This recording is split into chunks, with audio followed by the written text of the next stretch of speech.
Meantime, I want to bring retired Air Force General David Deptula into this. General, what the president was saying, obviously, without telegraphing what he's going to do, is that all options are on the table.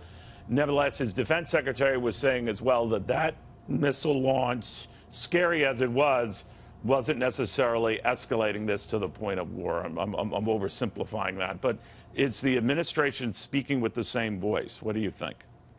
Well, Neil, I think your analysis is spot on.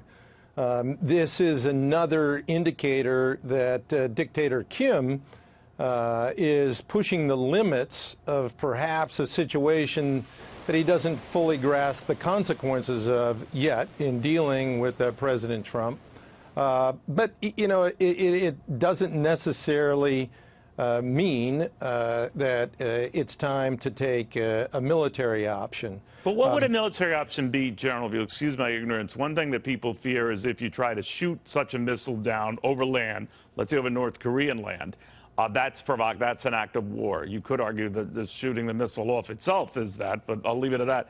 Is that the danger, that if we were to shoot it down on launch next time, or even target where we think these facilities are, that then raises the ante?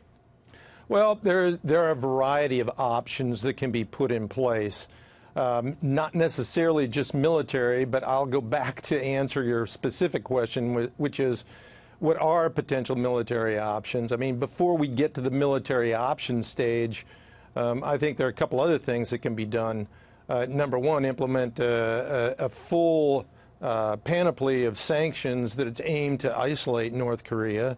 I thought we had them sanctioned up the yin-yang here. I mean, not really. No, they still are allowed full trade in textiles. They're still importing oil.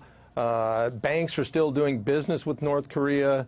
So a full set of sanctions have not been imposed yet.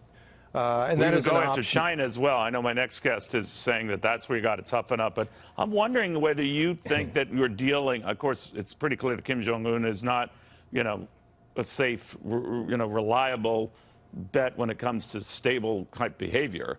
But what if he has a death wish? What if he genuinely does and just wants to rapidly develop something that will take out a lot of people? Well, seriously, that complicates the issue. I would tell you, historically, if you take a look at North Korean behavior, it is not like anything that civilized international nations adhere to, but he is concerned with his own personal survival and regime survival, and to him they're one and the same. So what he needs to be put on notice is that he has a choice.